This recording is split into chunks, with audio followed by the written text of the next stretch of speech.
Cher ami valide, bonjour. Aujourd'hui, voici ma question. Pourquoi veux-tu absolument savoir ce qui m'est arrivé? Bien sûr, je me dois d'être complètement transparente avec toi. Oui, je suis paraplégique. Oui, j'ai eu un accident. De levrette, pour être précise. Je crois que tout est dit, on ne pourra pas faire mieux dans cette vidéo. À la prochaine! Et quand je te dis que tu veux savoir, c'est que c'est quand même la deuxième question que tu me poses après « Est-ce que c'est définitif ?» Et bien sûr que non, ce n'est pas définitif. Puisqu'un jour, je vais décéder et du coup, je ne serai plus en fauteuil. Puis vient la question qui nous intéresse aujourd'hui. Que t'est-il arrivé? Étais-tu, Fanny, si fan du film Intouchable que tu t'es sciemment niqué la colonne vertébrale? Est-ce là le seul moyen que tu aies trouvé afin de pouvoir enfin porter des escarpins toute la journée, tous les jours de la semaine, sans te faire la moindre ampoule? Et tu viens me poser cette question tandis que je me balade tranquillement, seule sur l'avenue, le cœur ouvert à l'inconnu, sans avoir envie de dire bonjour à n'importe qui. Non, parce que, perso, je m'en fous des gens. C'est juste que ça ne me viendrait pas à l'esprit de venir te voir pour te demander pourquoi tu es moche ou encore pourquoi ton enfant ne ressemble pas à ton mari.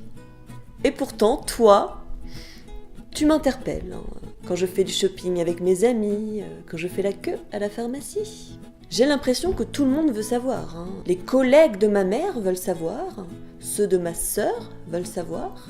Heureusement, mon frère ne travaille pas, comme quoi le chômage a des côtés positifs. Donc, il me fallait mettre les choses à plat une bonne fois pour toutes et te répondre « Qu'est-ce que ça peut te foutre ?» À la limite, que les nouveaux venus dans ma vie me posent la question, c'est normal. Je tiens à vous préciser que si je dis « nouveau », ce n'est pas pour faire référence à tous ces hommes que j'appâte grâce à mon fabuleux charisme et mes jantes étincelantes. J'ai bien sûr une théorie. Je pense que les personnes qui m'interpellent pour me poser cette question sont les mêmes qui ralentissent devant les accidents sur l'autoroute des vacances. Du coup, je comprends pourquoi il y a autant de bouchons, parce que vous êtes quand même super nombreux à vouloir savoir. Et même toi, là, qui regarde cette vidéo, tu aimerais bien connaître la réponse à la question. Pourtant, on s'en fout du pourquoi ou du comment, puisque le résultat est là. Bien sûr, j'ai abandonné de t'expliquer tout ça, quand tu viens me poser cette question, tandis que j'ai une boîte de tampons dans les mains et que je fais mes courses. Entre nous, pourquoi tu me poses cette question? Parce que 90% du temps, les gens ont des accidents très cons. De toute façon, il n'existe pas d'accident intelligent ou qui puisse te donner envie. Donc, j'en déduis que tu cherches des sensations fortes. Peut-être attends-tu une réponse horrible. Tu veux du sang, des membres arrachés, de la douleur, des pleurs. Le tout accompagné d'une pointe de pompier sexy et du début du speech d'un épisode de Grey's Anatomy.